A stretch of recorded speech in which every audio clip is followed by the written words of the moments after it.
ಇದು ಸಾಮಾನ್ಯವಾದ ಆತ್ಮ ಅಲ್ಲ, ಆ ನಾಗಕನ್ಯೆಯ ಸಾವಿರ ವರ್ಷಗಳ ಹಿಂದಿನ ಆತ್ಮ. ಹೀಗಾಗಿ ಶಕ್ತಿ ಅವ್ರಿಗೆ ವಿಪರೀತವಾಗೇ ಇರುತ್ತೆ. ಎಲ್ಲರೂ ಬಂದರೆ ಅನಾನುಕೂಲ ಆಗುತ್ತೆ ಹೊರತು ಉಪಯೋಗ ಆಗೋದಿಲ್ಲ. ಹಾಗಾಗಿ ನಾನು ಒಬ್ಬನೇ ಹೋಗ್ತೀನಿ.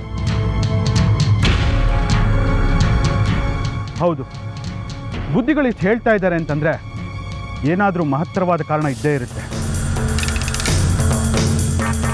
ಸುಮ್ಮನೆ ನಾವು ಹೋಗಿ ನಮ್ಮಿಂದಾಗಿ ಅವ್ರಿಗೆ ತೊಂದರೆ ಆಗಬಾರ್ದು ಅಲ್ವಾ?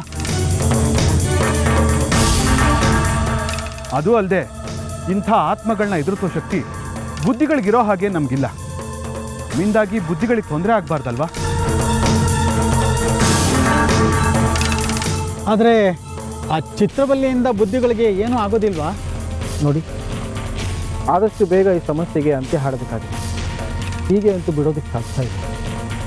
ಸ್ಥೂಲವಾಗಿ ಚಿತ್ರವಲ್ಲಿಯ ಸಮಸ್ಯೆ ಏನು ಅನ್ನೋದು ನನಗೆ ಅರ್ಥ ಆಗಿದೆ.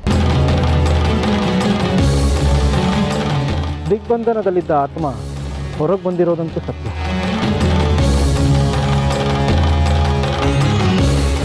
ಹೀಗಾಗಿ ಆತ್ಮದ ಮನಸ್ಥಿತಿ ಹೇಗಿದೆ, ಏನಾಗಿದೆ ಅನ್ನೋದು ಅರ್ಥ ಆಗುತ್ತೆ.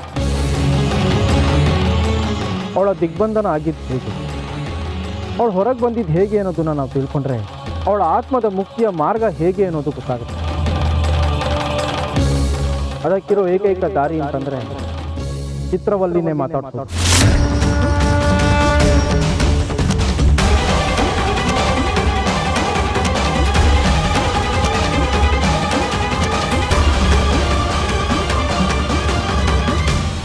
ನಾವಿಲ್ಲಿಗೆ ಬಂದಿರೋದು ಪೃಥ್ವಿ ತತ್ವದ ಕೀಲಿ ಕೈನ ಪಡ್ಕೊಳಕ್ಕೆ. ಆದ್ರೆ ನಾವ್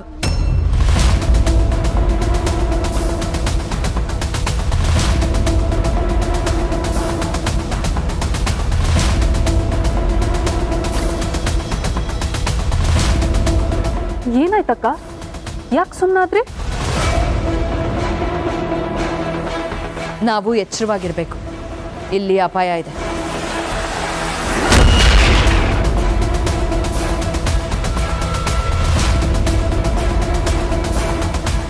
ಅಯ್ಯೋ ಹೌದಾ?